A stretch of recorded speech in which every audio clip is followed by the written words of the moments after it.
The invitation arrived on the coldest day of the year.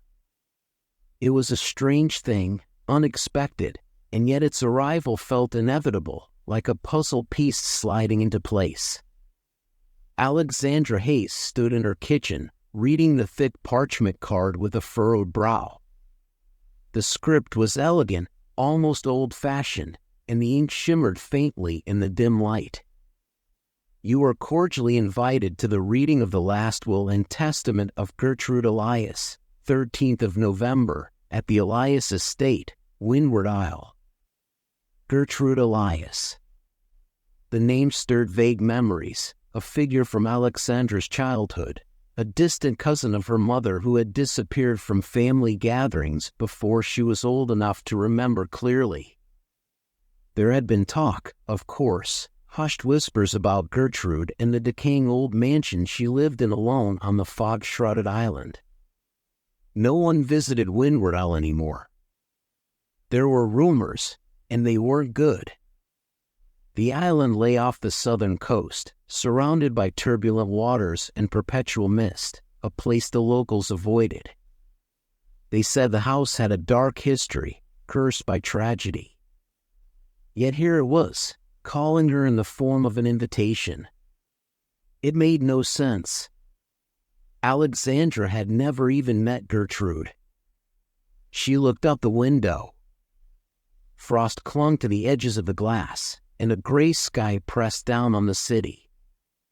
Alexandra was in the middle of a transition, between jobs, between homes, between phases of life. She had time. And, more importantly, she had curiosity. With a sigh, she put the card down and picked up her phone. Windward Isle, she muttered, searching for ferry routes. There was a single boat that went out that way, and it only ran a few days a week. 2 days later, Alexandra found herself standing on the deck of a weathered ferry, the cold wind biting through her jacket. The mainland had long since vanished behind her, swallowed by fog. Ahead, the vague outline of Windward Isle loomed through the mist, its jagged cliffs jutting out like skeletal fingers. The sea churned beneath them, an ominous gray mass that seemed to resist the presence of the boat. Alexandra shivered. There was something wrong about the air here, something heavy, oppressive, as though the island itself resented her approach. The ferry's captain, an old man with deep lines carved into his face, said nothing as they neared the dock. He had only grunted when she mentioned her destination. As they pulled in, Alexandra saw the narrow wooden pier stretching out into the murky water, slick with moisture. Beyond that, the steep path led up to the Elias Estate, a dark silhouette barely visible through the mist. It looked as though it had been abandoned for years, yet there was a strange pull to it, an almost magnetic force that made her heart race. The captain helped her off the boat, his eyes not quite meeting hers. "Not many come back," he said, voice low. "Ain't my business, but you be careful now." Alexandra nodded, unnerved by the man's words, but determined to see this through. She didn't want to turn back, not yet. There were answers here, and she was going to find them. The walk to the house was harder than it looked. The path was steep, and the air felt thicker the closer she got, as though the island were pushing against her. The fog curled around her legs like fingers, clinging to her clothes and hair. Every few steps, Alexandra paused to catch her breath, heart pounding in her chest. And then, suddenly, it was there. The Elias Estate. The mansion was massive, dark and hulking, with tall, broken windows and a roof that sagged in places. The stone walls were covered in moss and ivy, and the front door, a heavy wooden thing with iron fittings, looked as though it hadn't been opened in years. She hesitated on the threshold, her hand hovering over the tarnished brass knocker shaped like a raven. For a moment, She thought she saw movement behind one of the windows, a flicker of light or shadow, but when she looked again, it was gone. Gathering her courage, she knocked. The sound echoed through the house, and she waited. For a long time, there was nothing but silence, thick and oppressive. Then, slowly, the door creaked open, revealing a narrow crack of darkness beyond. "Miss Hayes?" A voice, old and frail, but clear. "You've come at last." The figure that greeted her was not what she expected. An old woman stood in the doorway, her face lined with age, her body hunched with years. Her eyes were pale, almost milky, as though she were blind, but they focused on Alexandra with unsettling precision. "I am Mrs. Finch," she said, stepping aside to allow Alexandra in. "I was Gertrude's housekeeper. Come inside, it's cold out." The interior of the house was no less eerie than the outside. The hall was lined with faded portraits, each one more unsettling than the last, faces that seemed to follow her as she walked by. The air smelled of dust and something else, something faintly metallic. "You are here for the will," Mrs. Finch continued, leading her into a grand sitting room. A fire crackled weakly in the hearth, but it did little to chase away the chill. "There's much to discuss." Alexandra sat, her mind racing.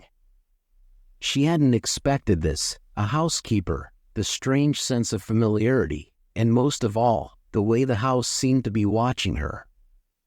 Mrs. Finch sat opposite her, hands folded in her lap. "You are the last of the Hayes line, Miss Alexandra. Gertrude left everything to you, the house, the land, the legacy." "Legacy?"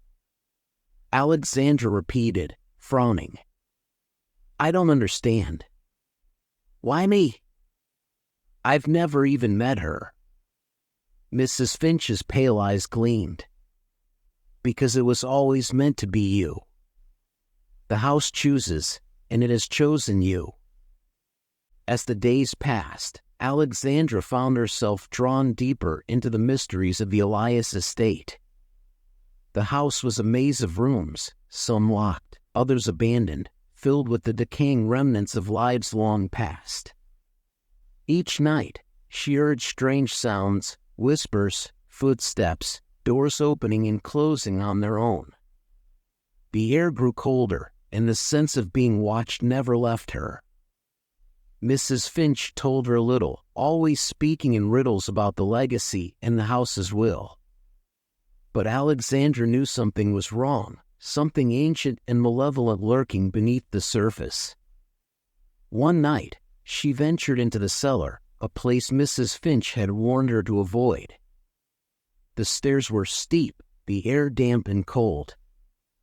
As she descended, the walls seemed to close in around her, the darkness growing thicker. And then she saw it, a door, old and warped, hidden behind a stack of crates. It looked out of place, like it didn't belong in this world.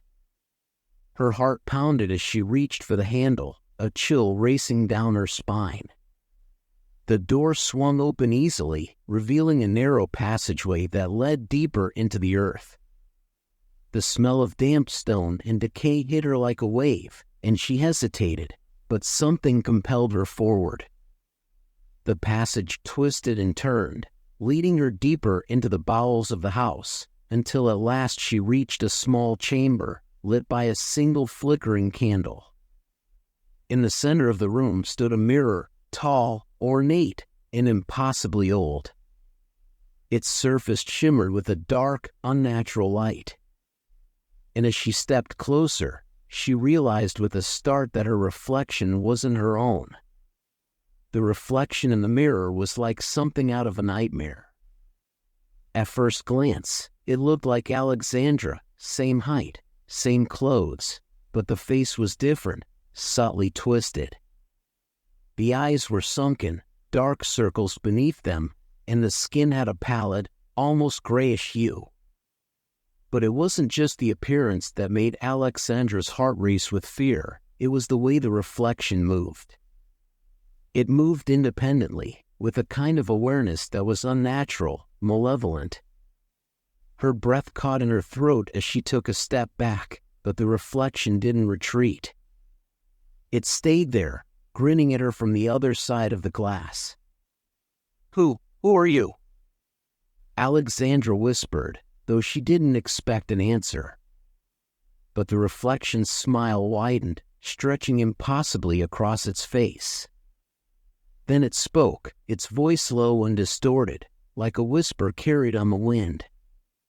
"I am what this house has been waiting for. I am the key. And so are you." Alexandra's skin prickled with terror. She stumbled backward, bumping into the stone wall behind her, her heart pounding wildly in her chest. The reflection in the mirror didn't blink. It simply stood there, staring at her with those dead, sunken eyes. "Leave," she whispered to herself. "I need to leave." But even as she said the words, she knew it wasn't going to be that simple. There was something about this house, something ancient and powerful, that had latched onto her the moment she had crossed its threshold. It wasn't just the mirror. It was the whole place. Every room, every corridor, every shadow seemed alive with a presence she couldn't quite name. Alexandra turned and ran, her footsteps echoing in the passageway as she fled from the cellar. She reached the top of the stairs, her hands trembling as she fumbled for the door. But before she could pull it open, a voice from behind made her freeze. "You shouldn't have gone down there, Miss Hayes." Mrs. Finch stood at the foot of the stairs, her pale eyes gleaming in the dim light. Her voice was calm, but there was a hard edge to it now, a kind of coldness that hadn't been there before. Alexandra stared at the old woman, her breath coming in short, panicked gasps. "What is this place? What's happening here?" Mrs. Finch smiled, a thin, mirthless smile. "The house has chosen you, as it did Gertrude before you. You are a part of it now. There's no leaving, Miss Hayes. Not until you understand." The days following Alexandra's descent into the cellar were marked by strange occurrences. The whispers that had once been distant grew louder, closer, as though they were coming from the very walls of the house. Shadows flickered in the corners of her vision, but when she turned, nothing was there. The feeling of being watched intensified until it was almost unbearable. Each night, her dreams grew more vivid and disturbing. She saw the house in flames, its walls collapsing into the sea, and always, there was that figure from the mirror, watching her with those dead, hollow eyes. It was waiting for her. One night, she woke to find herself standing in front of the mirror again, though she had no memory of getting out of bed. The reflection stared back at her, its smile wide and cruel, and this time, it spoke clearly. "You can't fight it, Alexandra. The house knows you. It wants you." She screamed and smashed the mirror with a heavy brass candlestick, the glass shattering into 1,000 pieces. For a moment, the room was silent, but then she heard it, a faint, chilling laugh that seemed to come from everywhere at once. Desperate for answers, Alexandra turned to Mrs. Finch. "You have to tell me what's going on," she demanded one morning, her voice trembling with frustration and fear. "What is this house? What does it want with me?" The old woman sighed, sitting down at the long wooden table in the kitchen. She looked older than before, as though the house had aged her overnight. "There are things in this world that live outside the natural order, Miss Hayes. Places where time and reality are thin, where other forces can slip through." "The house," Alexandra whispered. "It's one of those places, isn't it?" Mrs. Finch nodded. "It's more than just a house. It's alive in its own way, bound by a terrible history.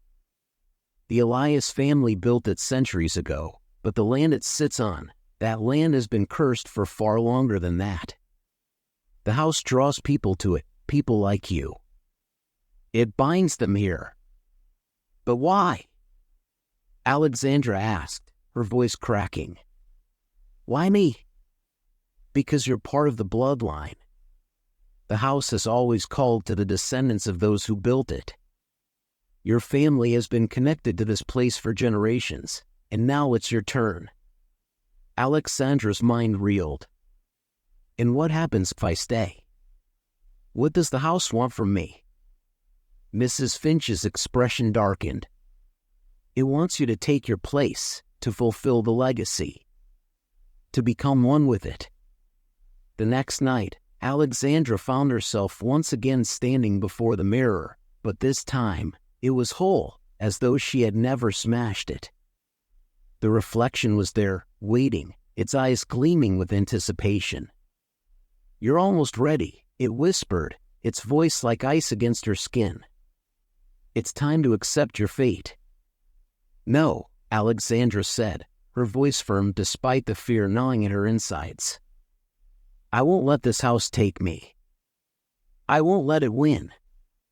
The reflection's smile faltered, and for the first time, it looked angry. You can't resist it. No one ever does. But Alexandra had made her decision. She had seen enough, felt the pull of the house growing stronger with every passing day, but she wasn't going to be a part of its twisted game. She wasn't going to let it consume her.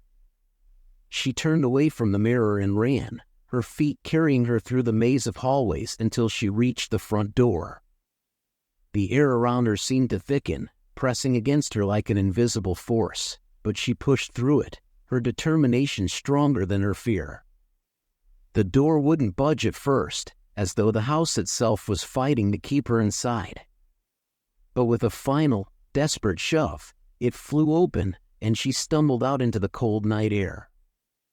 The fog was thick around the estate, but Alexandra didn't stop.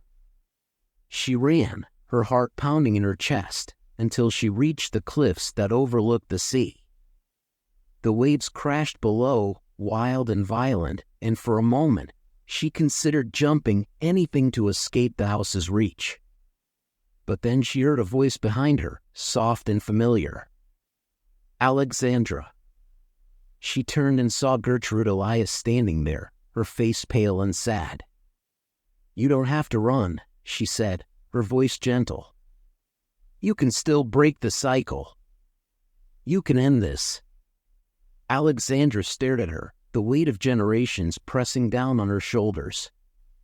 How? She asked, her voice barely more than a whisper. Gertrude smiled faintly. Destroy the heart of the house. The mirror. Break it for good. With Gertrude's words echoing in her mind, Alexandra returned to the house. The fog seemed to part for her now, as though the island itself was waiting to see what she would do. The house loomed ahead, dark and silent. She went straight to the cellar, her hands trembling as she made her way back to the room with the mirror. This time, the passage seemed shorter, as though the house knew she was coming. The mirror stood in the center of the room, untouched and perfect, its surface shimmering with that strange, unnatural light.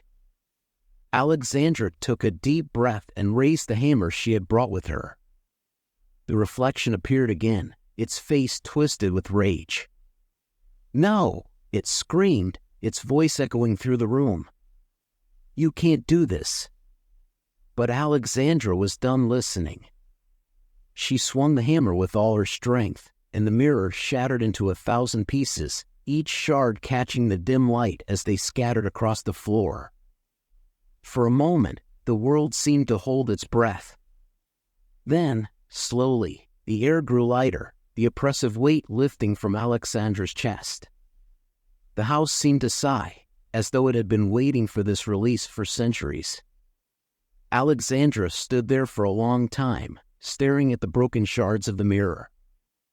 The reflection was gone, and with it, the darkness that had haunted the house for so long. Alexandra left Windward Isle the next morning, the fog finally lifting as she boarded the ferry. The house stood behind her, silent and still, its secrets buried in the shattered remains of the mirror. As the boat pulled away from the island, Alexandra felt a strange sense of peace. The house had let her go, and though the memories of what she had seen would haunt her forever, she knew she had broken the cycle. She had freed herself, and perhaps, in some small way, she had freed the others who had been trapped there before her. The sea stretched out before her, vast and endless, and for the first time in what felt like forever, Alexandra allowed herself to hope. The house was behind her, and she was finally free.